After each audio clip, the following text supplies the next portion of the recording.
Okay, this is like my 7th, 12th time recording this, so I'm gonna go ahead and just get to it. I'm gonna show you my brain real quick though, so give me a second. Okay, so I made it out of the, what is it, the air drying clay that you can get from like Walmart. But yeah, so this would be like right hemisphere, left hemisphere. Then we're gonna talk about the left hand side. But yeah, so however this video turns out, I'm just submitting it because I can't keep recording this over again and like judging myself harshly. But anyway, so that's my brain. I'll go ahead and talk about it in more detail as we go on. But yeah, so I'm going to talk about the reading process in the brain. So the process of reading starts when the eyes observe written text. And that will happen in the occipital lobe. So the occipital lobe is like connected to the eyes. So any sort of information that we're seeing visually is going to come out, or like be processed in. Sorry, it's going to be processed in to the occipital lobe, and that's where we're processing that visual input. But yeah, so the visual information is sent to the visual word form area. I'd watched the video with the lady on it talking about the reading process, and she had called it a word box or a letter box. So that is the same as the occipital temporal. Yeah, so what did she call it? The visual word form area is the same as the occipital temporal. That's going to be this light blue color right here. It's attached to the occipital lobe into the temporal lobe. But yeah, so yeah, we'll just call it the VWFA. It identifies familiar visual shapes of letters and words. So it was originally meant to recognize faces because written language is not really a thing that came natural to us. And we had to rework the circuits that recognize faces to recognize now letters.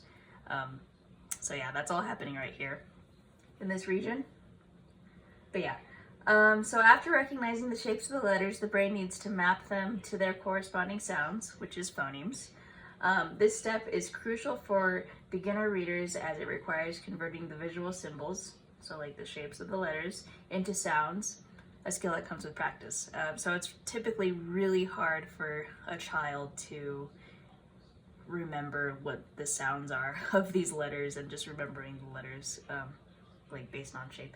But yeah, the information is then set to the angular gyrus, so that's going to be this black dot right here.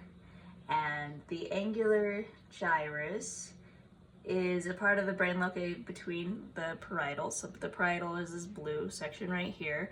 The parietal lobe, as well as the occipital lobes. Sorry, it's kind of close to the temporal, but it's supposed to be parietal and occipital. But yeah, so, and that helps convert visual symbols into phonological representation. So converting like the letter A into like ah, like an ah sound, right? Or ah, sorry, not ah, that would be a no. But yeah, so these phonological representations are then linked to spoken language in the temporal lobes. So the temporal lobes right here, which is responsible for language comprehension, including areas like Wernicke's area. So that's going to be this purple area. That's going to be his area. It says once the phonetic representation of a word is processed, the brain needs to extract meaning from it. The temporal lobe, partially its language areas, interprets the sound and matches them to stored meanings of the word. So the temporal lobe, the ear actually on like a human skull is going to be kind of like underneath, like right in this general area, like right there. So once that sound input is coming in, we are then using the temporal lobe to convert that word or letter, well, just word really, or maybe a phrase into like a deeper meaning, right? But yeah, so this process is essential for understanding the overall meaning of sentences, paragraphs, or entire texts. But yeah, that's all going to happen in the temporal lobe through like an auditory process, right? So Yeah, and as you become more fluent in reading, your brain starts to it starts to make quick associations between words and their meanings based on context. For example, when reading a sentence, the brain uses surrounding words to help interpret unfamiliar ones. But yes, the frontal and parietal lobes help integrate context into higher level cognitive functions, such as attention, prediction, and comprehension, ensuring that the text makes sense in a broader context. So yeah, they're really, the temporal and parietal is just giving more meaning to what you're reading. But yeah, so for beginners, the process of converting letters to sounds and decoding these sounds and words can be really like slow and tedious. But as time goes on, the experience becomes more automatic, quicker. But yeah, skilled readers are able to quickly recognize words and meanings without consciously thinking about the letters and sounds. That's how you and I would read faster, is because the process of like going through reading the word into the occipital, then having it transition into like parietal, like so someone spoke it or you spoke it out loud, after, you know, phonologically saying it, and then converting that into like meaning. That whole process is faster as we get older and like have more experience with reading.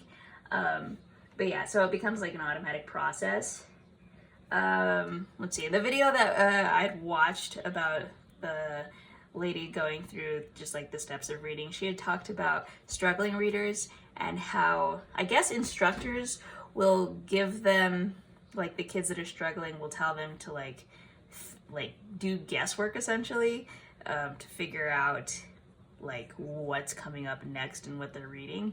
And that guesswork is really like activating the right side of the brain, because the right side of the brain is like creativity, and if you're guessing and coming up with words, you're not actually like, you know, taking in that information, then the process is going to be like solely like creative based, because you're not even like looking at the word and reading it, or looking at the sentences and like comprehending. You're just coming up with like guesswork. So I understand like what she was saying. She said the right brain was being activated, and then later on in time, like we'll have to work with those kids again to get them to reactivate the left side of the brain whilst reading, which is kind of crazy to me, because if you're doing guesswork, then are you really reading, you know? But yeah, so that's struggling readers. But yeah, so we do have the key like regions of the brain. I didn't exactly know how to label this when I was making it. I was going to use Sharpie, but that wasn't really working out. So I ended up, I don't know if you can see this sheet of paper. It's color coordinated with my brain that I made. So we have the frontal lobe. That establishes meaning, right? It has like memories in here too. Parietal lobe, that's like multi-sensory. So if you were to give a child this an assignment, like say for instance they were spelling out words with like magnets, but those magnets were like 3D. Well, I mean, magnets are 3D. So if they're touching those and like filling the shape with their fingers, that would be parietal. Temporal lobe. So the temporal lobe, it just processes sound really, and then attaches that to meaning. And then we have the occipital lobe. Again, that was for vision. We have Broca's area, and that's attached by the arcuate fasciculus. Arcuate fasciculus. And that's attached to the Wernicke's area. So this is really just establishing like that sound into meaning once again. And then we have the angular gyrus. So this converts visual symbols to phonological representation, so visual to sound. And then we have, what does this do? This is occipitotemporal. So that's going to be that letterbox that I was talking about earlier. But yeah, so those are the parts of the brain. I do like this process that they were talking about. It's called the bottom-up process. So really everything starts with, let's see, orthographic. So orthographic is like how we write the words. So you're gonna need to know like, you know, like be able to process that visual input. And if like, you know, you're visually impaired, it would be like touch.